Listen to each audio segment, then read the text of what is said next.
हमारा धर्म हमारी शक्ति है। धर्म शक्ति चैनल पर आप सभी का स्वागत है। राधे राधे दोस्तों, गणेश चतुर्थी की आप सबको बहुत बहुत शुभकामनाएं। आज हम जानेंगे कि गणपति स्थापना और विसर्जन की पौराणिक और आध्यात्मिक कारण। हमारी भारतीय संस्कृति में गणपति को विद्या बुद्धि का प्रदाता, विघ्न विनाशक, मंगलकारी, रक्षाकारक, सिद्धिदायक, समृद्धि शक्ति और सम्मान प्रदायक माना गया है।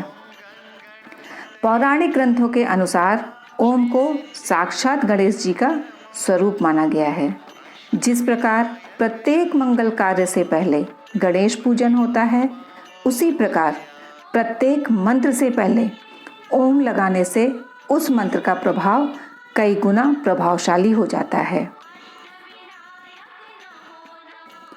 हिंदू धर्म में किसी भी त्योहार को मनाने के पीछे अवश्य कोई ना कोई धार्मिक, वैज्ञानिक और तार्किक कारण होते हैं, जो कि हमारे धर्म ग्रंथों में भी उल्लेखित हैं। हमारे धर्म ग्रंथों के अनुसार जब हम महाभारत का युद्ध खत्म हो गया, उसके बाद वेद व्यास जी ने सोचा कि किस प्रकार व्यक्ति अहंकार, उपहास और पद की इच्छा में अपनों को ही खत्म कर देता है। इस घटनाक्रम को भावी पीढ़ी को भी इसका बोध होना चाहिए, क्योंकि कौरव और पांडव उनके ही वंशज थे, अतः वह बहुत अधिक व्यथित भी थे और तब उन्होंने महाभारत को लिखने का प्रण किया। परंतु वे इस महाकाव्य को स्वयं लिपिबद्ध करने में सक्षम नहीं समझ रहे थे। इसलिए अन्य ऋषियों के कहने पर उन्होंने महाकाव्य को लिखने के लिए गणेश जी से अनुरोध किया। वेद व्यास जी ने गणेश जी से प्रार्थना किया कि लोगों की भलाई के लिए वह एक महाकाव्य लिखने जा रहे हैं और आप उसको लिपिबद्ध करने में मेरी सहायता करने का कष्ट करें। गणपति जी ने सहमति दी, परंतु उन्होंने महाभारत लिखने की प्रार्थना पर कुछ अभिमानित होते हुए बोले कि मैं लिखूंगा, परंतु यदि आपने इस दौरान बोलना बंद किया तो मैं उसी समय लेखन को विश्राम दे दूंगा। इस पर व्यास जी घबरा गए और उन्होंने ब्रह्मा जी का आह्वान किया। फिर ब्रह्मा जी ने कहा कि उनसे कहिए कि जो मैं व्याख्यान करूंगा उसे आप सोच समझकर लिपिबद्ध करके लिखिएगा। व्यास जी ने फिर गणेश जी के समक्ष ये शर्त रखी। गणेश जी तैयार हो गए। व्यास जी को जब अपने दैनिक कार्यों से मुक्त होना रहता था, उस समय वे ऐसे कूट गंभीर और कठिन अर्थ वाले श्लोक बोल देते कि उसे समझने में गणेश जी को बहुत समय लग जाता। इस समय अंतराल में व्यास जी अपने दैनिक कार्यों से मुक्त हो लेते थे। इस प्रकार दिन रात लेखन का कार्य प्रारंभ रहा। महर्षि वेद व्यास महाभारत की कथा सुनाते रहे और गणेश जी लिखते रहे। कथा पूर्ण होने पर महर्षि वेद व्यास जी ने देखा कि अत्यधिक मानसिक परिश्रम के कारण गणेश जी के शरीर का तापमान बढ़ा हुआ है। तापमान को कम करने की बहुत सारी कोशिश की गई, परंतु कोई फायदा नहीं हुआ। इसलिए शरीर का तापमान कम करने के लिए महर्षि वेद व्यास जी ने उन्हें एक सरोवर में स्नान कराया। यह अनंत चतुर्दशी का दिन था। लोक मान्यता है कि गणेश प्रतिमा का विसर्जन भी इसी कारण से होता है। कुछ ग्रंथों में हमें यह भी मिलता है कि लेखन के दौरान उनके शरीर पर बहुत धूल मिट्टी आदि जम गई थी। लेखन का कार्य पूर्ण होने के बाद गणेश जी ने सरस्वती नदी में स्नान किया, इसलिए विसर्जन करने की मान्यता है। इन दिनों में वेद व्यास जी ने गणेश जी को विभिन्न प्रकार के व्यंजन अर्पित किए।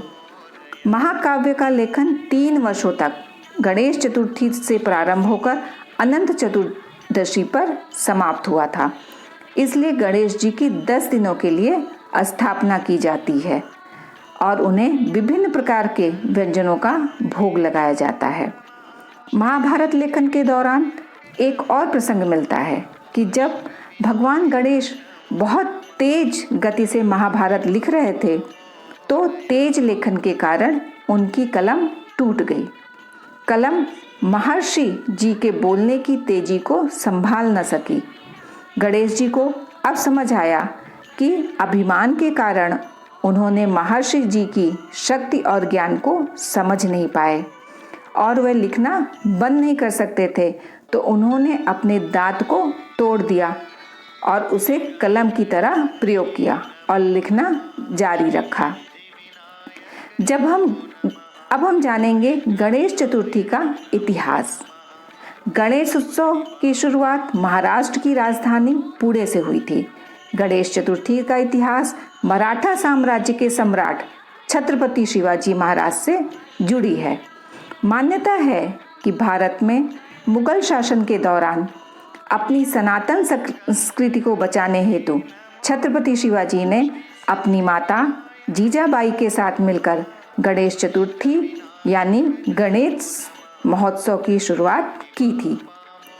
छत्रपति शिवाजी द्वारा इस महोत्सव की शुरुआत करने के बाद मराठा साम्राज्य के बाकी पेशवा भी गणेश महोत्सव मनाने लगे। गणेश चतुर्थी के दौरान मराठा पेशवा ब्राह्मणों को भोजन कराते थे और साथ ही दान पुण्य भी करते थे। पेशवाओं के बाद ब्रिटिश हुकूमत ने भारत में हिंदुओं के सभी पर्वों पर रोक लगा दी, लेकिन फिर भी बाल गंगाधर तिलक ने गणेश चतुर्थी के महोत्सव को दोबारा मनाने की शुरुआत की। इसके बाद 1892 में भाऊ साहब जावले द्वारा पहली गणेश मूर्ति की स्थापना की गई। इस तरह से गणेश जी की स्थापना और विसर्जन का उल्लेख मिलता है हमारे पुराणों में। गणेश महोत्सव को आध्यात्मिक दृष्टि से देखें तो ये 10 दिन हमें संयम से रहने और मन आत्मा पर लगे मैल को हटाकर स्वच्छ करने का समय है। इस दौरान व्यक्ति को अपना अवलोकन करते हुए पूरा ध्यान गणेश जी की भक्ति में लगाना चाहिए। आशा करती हूँ कि आपको ये वीडियो पसंद आई होगी। गणेश चतुर्थी की स्थापना, व्रत, पूजा विधि और गणेश चतुर्थी की पौराणिक कथाओं की वीडियो पहले ही अपलोड कर दी गई है। यदि आपने ना देखा हो तो लिंक डिस्क्रिप्शन बॉक्स में दिया है, आप उन्हें भी ज़रूर देखें और कमेंट बॉक्स में अपनी प्रतिक्रिया अवश्य व्यक्त करें। आप और आपके परिवार पर राधा रानी की कृपा सदैव बनी रहे। राधे राधे दोस्तों। श्री सिद्धि विनायक नमो नमः।